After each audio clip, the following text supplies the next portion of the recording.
Nous voilà dans une région que j'adore. Vous m'en avez déjà entendu parler. Dès qu'on arrive dans le Beaujolais, tout de suite, je me dis chouette, chouette, je vais pouvoir raconter des belles histoires, faire passer ce message qui me tient à cœur, de dire que le Gamay est un cépage magnifique et que la typicité des crus du Beaujolais et de certains coins dans la région fait qu'on trouve des vins exceptionnels. Ici, on est à Fleury. Fleury, ça fait partie des 10 crus du Beaujolais qu'on trouve majoritairement au nord de l'appellation. Il y a juste Brouilly et Côte de Brouilly qui sont un petit peu plus au sud.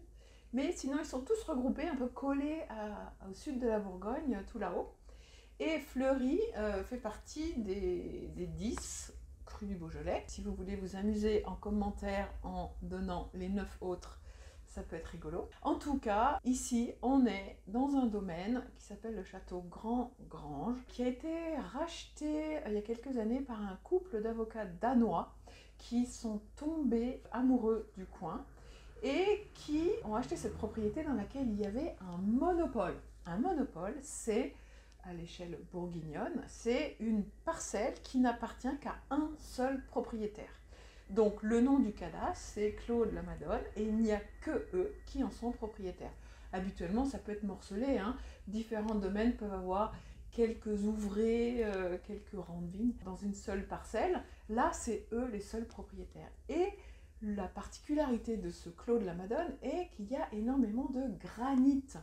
Et le granit, ça donne des vins forcément très minéraux, et c'est ça aussi qui fait que les vins du Beaujolais ont beaucoup de personnalité. Le Gamay n'est pas un cépage très tannique, donc il arrive à un peu photographier le terroir par en dessous.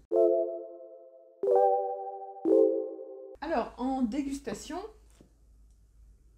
vous allez être agréablement surpris par la petite touche chocolatée qu'on retrouve en plus du cassis, de la framboise. Petite touche chocolatée, légèrement épicée à l'aération. Hein. Quand on aère le vin, on trouve différentes couches successives d'arômes. Et il y a un petit peu ce côté chocolaté et épicé. Et ça, c'est assez typique des vins du Beaujolais.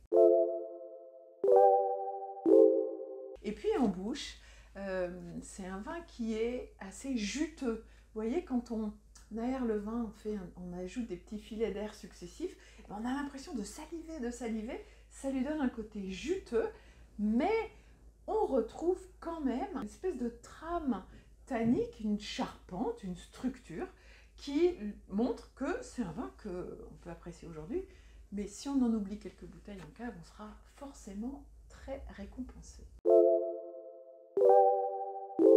Alors, à table, qu'est-ce qu'on mange avec ça? Ben justement, la petite touche chocolatée, ça peut donner envie de cuisiner quelque chose d'un peu mexicain à la sauce mole. Ça peut être hyper intéressant. Mais sinon, alors là, c'est le genre de vin qui est très caméléon. Finalement, il va se glisser dans toutes sortes de plats. Évidemment, vous pouvez faire un coq au vin, vous pouvez faire du saucisson brioché ou du saucisson de Lyon. Toutes ces choses qui sont vraiment délicieuses et locales. Mais voilà, vous pouvez vraiment partir dans plusieurs directions. Ce n'est pas un vin trop riche ni trop puissant.